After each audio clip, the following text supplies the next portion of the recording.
Spring arrived, not with blossoms, but with soot, settling over the broken German village like the final dust of a long, exhausting argument between nations. In the shell of what had once been a farmhouse, a 12-year-old boy crouched behind a collapsed support beam, clutching the trembling body of his German shepherd. The dog's breathing came in shallow pulls, each one edged with pain, and the boy tightened his arms, as if holding the animal closer could anchor life itself. Hunger gnawed at him, but fear gnawed deeper, hollowing him out until even the sound of distant boots made his spine stiffen. He had learned early that silence was survival. Adults whispered it, teachers preached it, posters demanded it, and when silence failed, hiding was the final defense. Now he hid because there was nowhere left to run. His village, once filled with tidy stone houses and the apricot smell of his mother's baking, lay flattened in uneven slabs. A direct artillery strike 2 nights earlier had torn open roofs, toppled walls, and filled the air with dust sharp enough to scrape the lungs. It had also driven a shard of metal into his dog's hind leg, an injury the boy tried to clean with shaking fingers and rainwater, terrified he would do something wrong. The dog whimpered whenever he moved, but never once tried to pull away. Loyalty, it seemed, could endure even catastrophe. The boy pressed his forehead to the animal's warm fur. He could still feel the heat of life there, faint but present. His father, by contrast, had vanished from the world 2 winters before, consumed by the Eastern Front like so many German men whose names were now carved into makeshift memorial boards. His mother had been taken months later in a sudden roar of engines and collapsing stone, leaving behind only her scarf and the faint memory of her hand smoothing his hair during thunderstorms. The dog, once merely a family companion, had become mother, father, friend, protector, and a last familiar shape in a world rebuilding itself into something unrecognizable. A hollow wind pushed through the shattered boards, carrying with it the distant clatter of metal tracks. The boy froze. He knew the sound. Tanks. And behind tanks came soldiers. American soldiers, if the rumors were right. His teachers had spoken of them with cold certainty. They would burn villages, shoot dogs, and drag children away. Even as rations grew thin and the Reich's victories grew noticeably absent, the warnings had only intensified. They will show no mercy, his headmaster had insisted, the words rattling like stones in a tin can. Now, listening to the rhythmic thump of boots approaching from the road, he felt those warnings return like poisonous echoes. His dog stirred feebly, whimpering at the noise. The boy pressed a hand gently over the muzzle, not to silence the animal, but to soothe it. "Bit, bleib ruhig," he whispered, though his own throat trembled. The smell of dust thickened as the footsteps neared, forming distinct clusters, at least 6, maybe more. One set was heavier, accompanied by the metallic ring of gear brushing against a vest. Another set was lighter, more deliberate. Soldiers moved with that kind of confidence. Civilians shuffled. Deserters sprinted. Soldiers owned the ground beneath their heels. A faint shaft of daylight pierced the ruined beams above him, illuminating the boy's dirt-streaked cheeks. He blinked against it, realizing how long he had been sitting in near darkness. The dog's eyes, too, caught the small ray of light, reflecting it in a murky amber glow. For a moment, boy and animal sat completely still, 2 living witnesses suspended in the breath before discovery. Then a wooden plank outside shifted under someone's weight. The boy's heart hammered so loudly he feared the soldiers would hear it. He considered burying himself deeper under the rubble, but the dog couldn't move. Leaving him wasn't even a thought. It was simply impossible. Better to face whatever came than abandon the only soul that still looked at him with trust. He swallowed hard, the taste of dust coating his tongue. Perhaps if he stayed motionless, the soldiers would pass by. Perhaps they had no reason to enter the ruined house. Perhaps. A voice echoed suddenly, firm but puzzled. "Hold up. Thought I saw movement." The words were in English, though heavily accented by the rhythm of marching fatigue. The boy flinched. His dog stirred. He felt the tremor ripple down, the animal's body. The boots shifted direction, the crunch of debris announcing they were coming closer. Another voice responded, lower and more cautious. Could be a civilian. Could be a stray. A pause. Could be a trap, too. The boy had heard that word before, trap. Soldiers on both sides feared hidden enemies. Even children, he knew, had been used to lure combatants into ambushes. He prayed the Americans would not assume the worst. But hope was fragile, and it fluttered weakly in his chest like a bird with a broken wing. A hand brushed against the broken frame of the doorway. Dust fell in a thin cascade, landing inches from the boy's foot. He held his breath until his lungs stung. Shadows lengthened across the rubble as one soldier stepped partially inside. The boy could see the outline of a helmet, the shape of a rifle, and the bright glint of sunlight striking metal. The soldier paused, gaze scanning the interior. His boots scraped against a charred plank. For a moment, nothing happened. No words, no movement, just the soft ticking of settling dust. The boy felt his dog's heartbeat against his arm, rapid but steady, as if waiting for him to decide whether to stay hidden or rise and surrender. Courage was not something he believed he possessed, but devotion sometimes forced courage into being. The soldier shifted again, taking one step deeper, and the boy knew hiding any longer would only make things worse. He tightened his hold on the dog, inhaled slowly, and lifted his head just enough for his eyes to meet the shadowed figure in the doorway. The soldier froze, rifle lowering slightly. The boy's breath hitched. The world shrank to a single moment, suspended between terror and the unknown. And then, from somewhere behind the soldier, another voice spoke, calmer, almost gentle. Easy. I see a kid. The boy blinked, uncertain whether the words signaled mercy or merely recognition. Outside, the footsteps halted. Inside, the air felt unbearably thin. His dog whimpered again, louder this time, the sound echoing in the ruined house like a fragile confession. The soldier took one more cautious step, eyes narrowing not in hostility, but in something closer to concern. Kid, he said slowly, are you hurt? The boy said nothing. He couldn't. But in the stillness that followed, something shifted. Not in the house, not in the soldier, but inside the boy himself. For the first time in days, he felt the faintest flicker of something unfamiliar. Not safety, not trust, just a possibility. And then the soldier spotted the dog. His eyes widened. His rifle dipped another inch. Hold on, he murmured. He's got a wounded dog. Outside, more boots approached. Inside, the boy braced for whatever came next. The moment held, sharp, trembling, just before history breathed in. The soldier standing in the doorway lowered his rifle just enough for the boy to see the man's eyes. Tired, rimmed with dust, but unmistakably human. Behind him, sunlight flickered against the metal clasps of American field gear, the kind the boy had been taught to fear. He pressed his hand protectively on his dog's side as the soldier took another careful step, boots crunching through plaster and scorched wood. Easy, the man repeated, voice calm with the practiced steadiness of someone who had spent months talking down terrified strangers. Nobody's here to hurt you. The boy wanted to believe him, but disbelief had been hammered into him far more thoroughly than trust.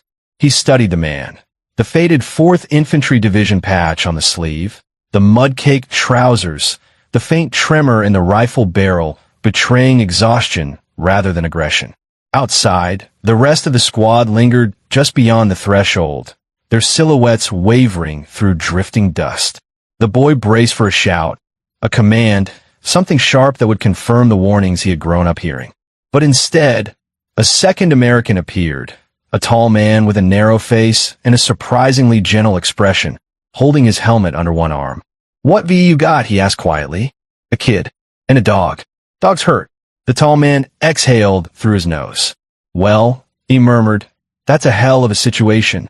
Then, lowering himself to one knee, he angled his face so the boy could see him clearly. Hey, he said softly. You understand me? The boy swallowed hard. He understood more than he could respond to. His English lessons at school had not been for kindness, but for propaganda. Still, He managed the smallest nod. The tall man's expression softened. "Good," he said. "My name's Carter. I'm a medic. I want to help your dog, if that's all right." The boy hesitated. Help? Americans didn't help. Americans conquered. That was the story he had been told. Yet the medic's voice held none of the menace he expected. Even his kneeling posture felt disarming, as though he were making himself smaller, so the boy wouldn't think he was a threat. The dog whimpered again, the sound thin and strained. The boy realized that his hesitation would cost the animal time it didn't have. Slowly, trembling, he loosened his grip. Carter didn't move closer immediately. He waited, palms open, giving the child space to decide. Then, inch by inch, he slid forward on one knee and examined the dog's leg. When he peeled back the blood-matted fur, he winced. Not theatrically, just enough to show honest concern. "Shrapnel," he murmured. "Looks like a small fragment. Lucky it didn't hit bone." He signaled to the soldier at the doorway. "Sarge, I need my bag." The sergeant passed the medic's satchel forward. "We clear this place first?" he asked under his breath. "We are," Carter replied. "Poor kid's been trapped in here with this mess." The boy listened, absorbing every tone and inflection, searching for cruelty and finding none. As Carter cleaned the wound with a damp cloth, the dog trembled violently. The boy stroked its head, whispering soothing words. The medic glanced up and offered a faint smile. "Good dog," he said. "Strong." The sergeant shifted awkwardly, as if in used moments that weren't filled with incoming fire or orders shouted across ruined streets. "Kid looks half-starved," he muttered. "We got anything left?" One of the soldiers at the entrance, a broad-shouldered man with a crooked grin, dug into his pack and produced a K-ration bar. "Here," he said, tossing it gently so it landed beside the boy's knee. "Ain't gourmet, but it'll keep your legs under you." His tone was light, but the gesture felt strangely profound. The boy stared at the wrapper like it was a trap. Then, slowly he picked it up. Carter worked efficiently, sprinkling sulfa powder over the exposed wound before wrapping it in clean bandages. The boy watched his hands, marveling at the deliberate care. There was no anger in his movements, no disgust, only purpose, only kindness. When the dog finally stilled under the medic's touch, the boy felt tears burn at the corners of his eyes. He blinked them away quickly, afraid the soldiers would mistake his emotion for weakness. But the sergeant noticed anyway. "Kid's tougher than he looks," he murmured, half to himself. Most grown men would be yelling by now. Carter finished the bandage and sat back on his heels, stretching his spine until it cracked. "He'll walk again," he told the boy. "Might limp for a bit, but he'll make it." The boy's breath hitched. Of all the things he expected to hear today, commands, accusations, threats, this simple reassurance felt unreal. His entire world had been reduced to survival, hunger, and fear, and yet here were men who, instead of fulfilling the nightmares he had been warned about, were kneeling in rubble to save a wounded animal. Carter closed his bag. "We can't leave him here," he said quietly to the sergeant. "Or the kid." The sergeant nodded. "HQ set up a temporary aid post near the crossroads. They'll handle them." He looked at the boy. "You come with us. Safe there. Understand?" Another small nod. The boy didn't trust the words yet, but he trusted what he had seen. Rifles lowered, hands steady, voices calm. That was more truth than he had been offered in months. The soldiers stepped back to give him room. He shifted carefully, sliding his arms under the dog's chest. The animal whimpered, but didn't resist. As he struggled to stand, the sergeant stepped forward silently and helped lift the dog's hindquarters. The boy tensed, but didn't pull away. Together, they carried the dog out of the ruined house. Sunlight washed over them in a warm, almost blinding wave. The boy blinked rapidly, overwhelmed by the sudden brightness. The road outside was lined with debris and abandoned carts, but the Americans seemed strangely unfazed, as though devastation had become just another landscape. A soft breeze stirred the dust. One of the soldiers adjusted his helmet and muttered, "Kid's braver than half the guys I know." Another snorted. "Dog too." The boy didn't understand the words, but he understood the tone. Admiration, not mockery. It settled over him like a fragile warmth. Carter stepped to his side. "We'll take you somewhere better," he said gently. Someplace safe. Safe. The words sounded impossible, almost mythical. But when the boy looked down at his dog, bandaged, breathing, alive, something inside him wavered. He felt the first faint ripple of hope, hesitant but undeniable, rising beneath the fear. Then, as the squad formed around him and began moving down the ruined street, another distant sound rolled through the valley, a low, echoing rumble that could only mean more troops were approaching. The sergeant stiffened. "Company's coming in fast," he muttered. "Let's hope they're as calm as we are." The boy clutched his dog tighter, unsure whether the next soldiers would be angels, or something far closer to the monsters he'd been warned about. The Americans led the boy down the fractured road, as if guiding someone relearning how to move, matching their pace to his small, uncertain steps. The dog lay cradled in Carter's arms now, bandaged and drowsy, its weight no burden compared to the wounded men the medic had carried in months past. The boy kept close, torn between gratitude and suspicion, hovering in that uneasy space where relief and fear collide. The air smelled of wet earth and burnt timber, a reminder that survival in these lands required more than luck. It required a miracle he wasn't sure he possessed. They reached a clearing where a temporary aid post had taken shape. Canvas tents, stacked crates, and a few soldiers smoking beside a half-functional jeep. Everything looked improvised and hurried, as though war had given them only minutes to assemble a refuge. The boy paused at the edge of the camp, unsure if stepping forward meant surrendering something he could never reclaim. Carter glanced back and lifted his chin in reassurance, and after a moment, the boy followed. Inside the tent, dim lantern light flickered against metal bowls, gauze packets, and the weary faces of medics sorting through dwindling supplies. Carter set the dog on a folded blanket and motioned for the boy to sit. He perched on the very edge, ready to flee if anything shifted too quickly.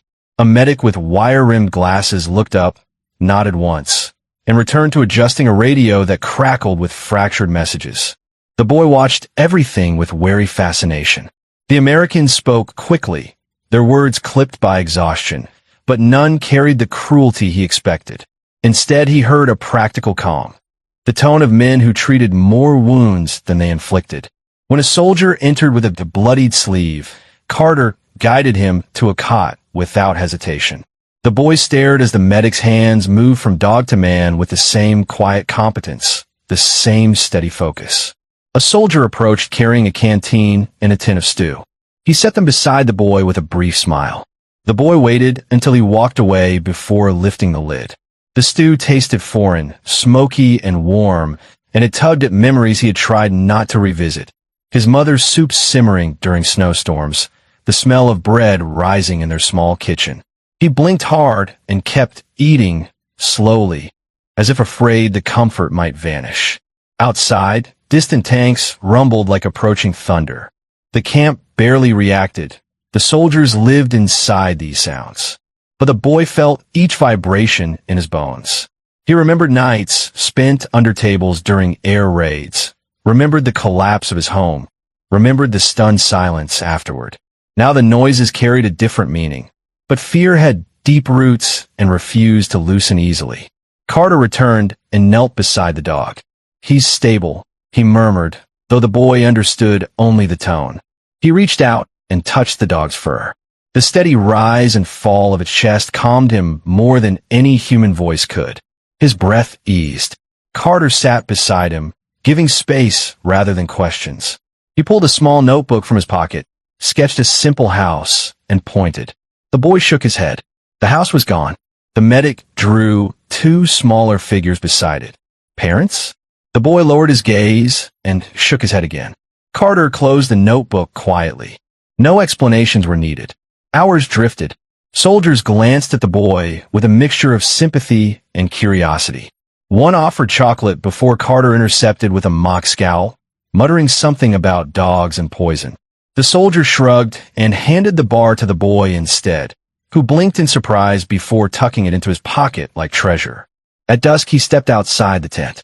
The air was cool and faintly scented with pine. Soldiers moved around him carrying crates, checking maps, murmuring about incoming orders. For the first time in days, motion did not feel threatening. It felt like structure, like a world still functioning despite the ruins surrounding it. He wandered a few tentative steps farther, feeling the uneven ground beneath his bare soles. The sky above was streaked with orange and violet, colors he had not noticed in weeks, because war forced his eyes downward, toward rubble and danger. Now, as he looked up, he felt a strange disorientation, beauty appearing in a place he thought incapable of offering it. A group of soldiers nearby laughed quietly around a small stove, trading stories in low voices. Their laughter startled him. He had nearly forgotten such a sound could exist without cruelty attached. He listened from a distance, uncertain whether the warmth he heard was meant for him too. He drifted toward the edge of the camp where the trees began, listening to faint birdsong weaving through the branches. Another sound he had not heard since his village still stood. The forest felt almost too peaceful, as if denying the devastation only meters away. He closed his eyes and breathed deeply, letting the scent of pine replace the bitter tang of smoke clinging to him. For a brief moment, he imagined he was somewhere else, somewhere untouched by grief. But the bandage on his dog and the murmur of soldiers kept him anchored in the fragile present. The possibility of safety felt fragile, like a bubble he was afraid to touch, yet it hovered close enough to tempt him, whispering that the world might still contain moments worth believing in today. He looked back at the tent where his dog slept. The Americans had saved him. That truth unsettled him more than danger ever had. He felt suspended between two understandings: the rigid certainty he had been taught, and the kindness now unfolding before him. Each gesture chipped at the walls he had built to survive. Before he could untangle the confusion twisting inside him, a shout cut across the camp. A soldier ran toward Carter, breathless, pointing toward the road. The medic's face tightened. He turned to the boy, eyes shadowed with urgency. "Stay close," he said, because whatever was coming would decide whether this fragile peace would hold. The shout that sliced through the camp jolted everyone into motion, but carried no panic, only urgency sharpened by months of instinctive readiness. Carter placed a steadying hand on the boy's shoulder and guided him back toward the tent. Soldiers hurried to positions, rifles lifted more out of caution than threat, while the distant rumble grew louder until it vibrated through the soil like a warning drumline. The boy watched with wide, unblinking eyes as the forest edge swallowed the last traces of daylight, turning the world into a canvas of silhouettes and shifting shadows. A column of vehicles emerged at last. Jeeps, supply trucks, and a medical transport moving at half speed over the cratered road. Soldiers atop them waved signals, and the men in the camp eased their grips, tension dissolving into the air like mist. These were their own. Reinforcements. Relief. Replacements for the men too weary to keep marching without their shoulders finally sagging. The boy let out a breath he hadn't realized he'd been holding. Carter ruffled his hair gently, a gesture so unfamiliar the boy froze before allowing himself to lean the smallest amount toward it. "It's all right," the medic murmured. "Just the rest of the division catching up." The arrival brought a sudden bustle of noise. Engines sputtering, boots splashing in puddles, shouted instructions, laughter tinged with exhaustion. The camp seemed to swell with life. The boy felt himself shrinking into the tent, overwhelmed by movement and voices. But his dog, now awake and stirring weakly, nudged its nose into the boy's palm. The contact steadied him more than any reassurance from adults ever could. As night settled, the soldiers lit a few lanterns, their warm glow pushing back the darkness. Someone strummed a guitar softly, an unexpected sound that drifted across the clearing like a lullaby for men who had gone too long without tenderness. The boy sat beside his dog, head resting against its shoulder, listening. He didn't understand the words the Americans sang, but the melody felt like a promise, gentle, steady, almost impossibly hopeful. The medic checked the wound again. "Healing well," he murmured. "Another day or two, and he'll be on his feet." The boy nodded, though guilt flickered across his expression. He didn't know where his own feet would carry him after this, nor whether he would be allowed to keep the dog when the soldiers moved on, or had taken everything else. He braced himself for the possibility it would take this too. Later, as the camp settled into quieter rhythms, the boy stepped outside to watch the stars. They shone sharper now that the smoke had thinned, scattered like shards of glass across the sky. He tried to remember the last time he had seen them, without fear celebrate, without fear gnawing at the edges. The sound of their laughter stretched across the clearing, touching something deep inside him, a part that had forgotten what simple happiness looked like. Carter sat beside him. "Means we can get you somewhere safe now," he said softly. "Red Cross, maybe. They'll help you find what comes next." The boy stared at him, uncertain. Safe. The word still felt too fragile to trust, yet he sensed its weight now, carried in the medic's gentle voice. The dog stirred again and slowly struggled upright on its bandaged leg. The boy gasped, steadying him. The soldiers around them turned at the small commotion, smiles spreading as they saw the dog standing. One chuckled. "Look at that tough little guy. Stands up the same night the war lays down." Another knelt and scratched the dog behind the ears. "Kid's got himself a survivor," he said with a grin. "Just like him." The boy lowered his forehead to the dog's, letting relief wash over him like warm water. The war had taken his home, his parents, his certainty about the world, but not this. Not the one creature that had stayed by his side through every trembling night. Hours later, when the camp quieted again, Carter brought the boy a blanket and sat beside him. Lantern light reflected in the medic's tired eyes as he spoke, slow and careful.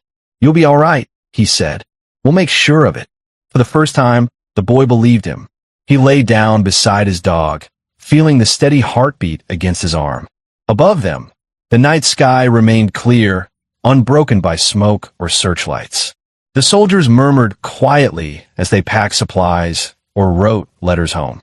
Somewhere, a man wept softly, not from sorrow, but from the weight of survival finally cracking open. The boy drifted between waking of the night, bringing another bombing run. Perhaps years, perhaps never. The silence around him felt different tonight. Not the suffocating quiet of hiding, but the restful hush of a world finally loosening its grip on violence. Behind him, voices shifted. The sergeant's low rumble, a radio operator mumbling frequencies, Carter's steady tone as he cleaned instruments.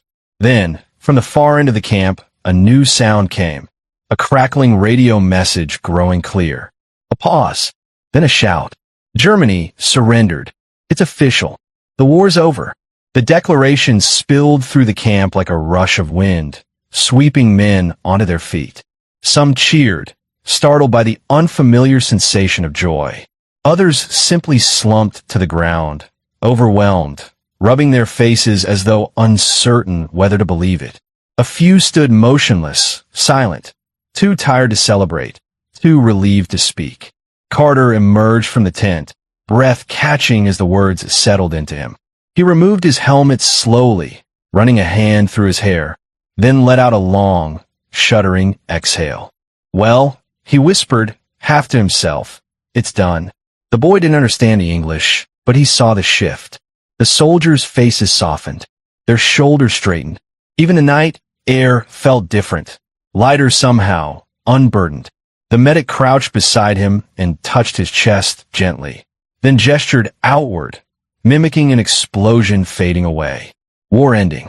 Safety beginning. The boy blinked in disbelief, struggling to comprehend a world where artillery wouldn't thunder him awake. One soldier shouted something joyful and tossed his helmet into the air.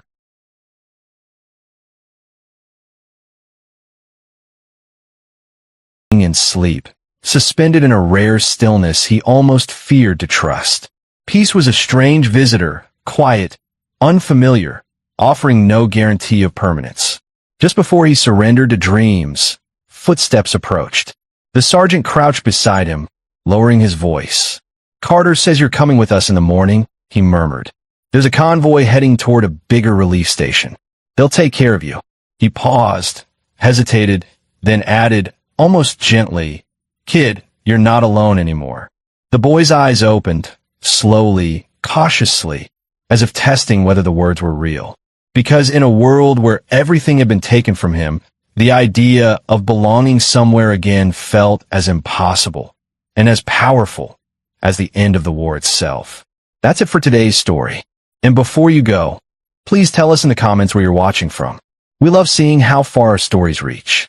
And don't forget to hit like and subscribe so you don't miss the next one.